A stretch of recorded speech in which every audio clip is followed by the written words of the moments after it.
hürmetli yurtlar, bugün bir iskelet edip Sorot vatandaşı şu anda benim yazmışımda en acayip oynayan şey çünkü Qozonga yuqorida kelgach konservatoriyaga kirganda bugun menga fortepiano chalmoqda ham so'nggi kunga qadar biz bizga bo'ldik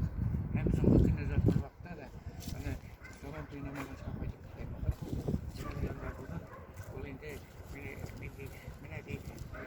bunda qo'rqanib tovuqlari deb yetishdi meni uyga shahardan deydi vrachlar bilan сөйлештім vrachlar kelib yurishib deydi o'shandan so'ng aytdi bilasizmi bu to'pon men davom etib deydi mana biz onun bilan birga suyundikka operatsiyalar deydi chunki bu beklarning xalqni saqlash uchun o'zi bilan ketgan shu nimaga roziyat ketgan ham shundan so'ng men endi o'zim Sorot men bugün namaz qachon